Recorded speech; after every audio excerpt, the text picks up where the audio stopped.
Let's begin at the beginning. In the opening scene of The Insider, we find Lowell Bergman, Al Pacino, investigative reporter for CBS 60 Minutes, in a frightening situation, surrounded by very dangerous people, terrorists with guns.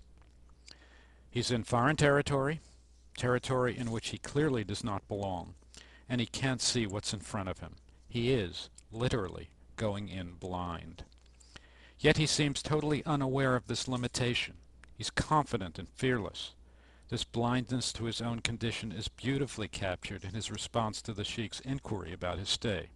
Quote, "What I've seen, I've liked."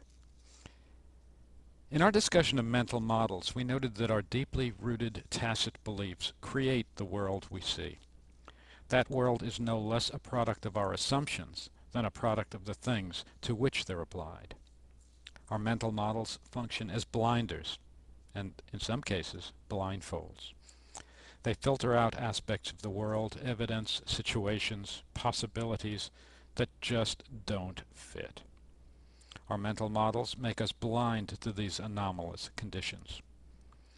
In this respect, Bergman's literal blindfold offers a metaphor that encapsulates much of what is to come in the film. Just as Bergman can't see the literal threat that he faces in the first scene, his mental models blind him to the bigger and more serious threat that he faces from the structure of the corporation in which he works. For nearly two-thirds of the film, Bergman advances confidently, aggressively, and blindly in a world he hasn't begun to understand. Although he works inside this world, he is the ultimate outsider. In the second scene, we're introduced to that bigger threat, corporate America in the form of Brown and Williamson. Like Bergman, Jeffrey Wigand, although he has worked on the inside, is an ultimate outsider. He is a man of science and principle in a world driven by profit. In his discussion of authoritarian structures, Chomsky points out that the propaganda model is not something that's explicitly applied. The model ensures the right news is generally selected. This happens only because the right people are in a position to control that news. In general, those who remain in a corporate hierarchy are those who share the fundamental values and principles of that hierarchy. Both Bergman and Wigand are unconscious outliers, aliens, in their respective organizations, and the film, among other things, tracks their journey to consciousness. It follows their dawning recognition of the presence and the power of the propaganda model. Of the 5 media filters, size, ownership, profit orientation, advertising as a license to do business, sourcing, FLAC, anti-communism as a control ideology, 4 are either active or mentioned in the film. The most obvious is the first, size, ownership, and profit orientation. CBS is a business, and it's a big business. Executive 60 Minutes producer Don Hewitt, played by Philip Baker Hall, explains the filter to Bergman by way of a dilemma. Do you put corporate interest and perhaps the entire corporation at risk? Or you print the truth? It's clear where Hewitt, Cluster, Caparelli, and Wallace stand on this issue. They wouldn't have the positions of power that they do if they viewed the situation differently. And as additional incentive to do the right thing, their own fortunes are inextricably tied to that of the corporation. Consider this wonderful exchange between Hewitt and Bergman. Hewitt: are you suggesting that she, Caparelli, and Eric are influenced by money?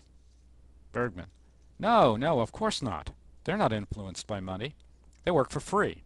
And you are a volunteer executive producer. Brown and Williamson's threatened suit over the Wigand interview jeopardizes both the potential sale and the very ownership of CBS. Suppressing the interview is therefore just good business. The sourcing filter concerns the ease and the reliability of information that's obtained.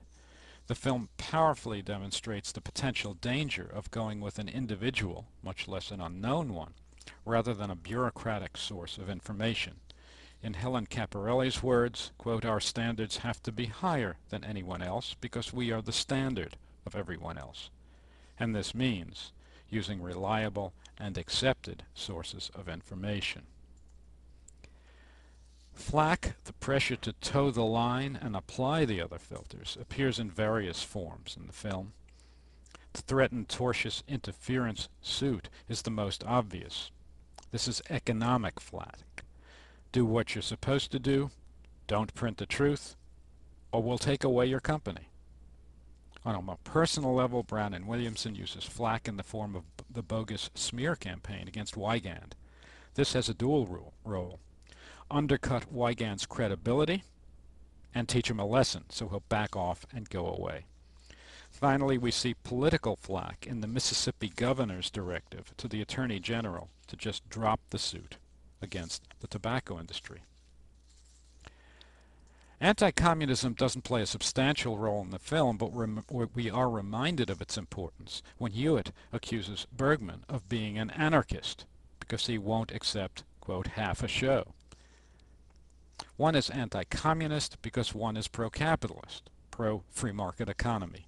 Hewitt is here accusing Bergman of putting principles above profits, and thereby displaying his questionable allegiances. What about the film as a whole? Does it support or undercut the propaganda model? We've seen how the model is demonstrated in the film's storyline, but what about the film itself?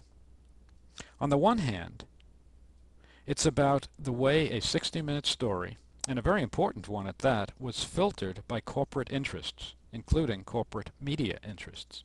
So, you might say, The Insider supports the model. But let's go a step deeper. It's true that the filters were at work, but the story and the interview did ultimately make it through the filters. The story was published and the interview was aired. The truth prevailed. Wygand's reputation remained intact, and ultimately his kids saw him as a hero. Doesn't this show that the propaganda model notwithstanding, on important issues, the press is indeed free and works ultimately in the interests of the public, rather than the interests of the elite special interests who control it? And here we come to a much more subtle and important question. Touchstone Pictures, the distributor of The Insider, is a Walt Disney company, one of the few remaining media giants. If Chomsky and Herman are right, the model should therefore apply to the film as well. In what way, if any, could a film that touts the evils of corporate America benefit the Disney company? Is this a glaring counterexample to the propaganda model? Or is it a particularly subtle and very powerful example of the propaganda model at work, unseen? I leave it to you to make this call.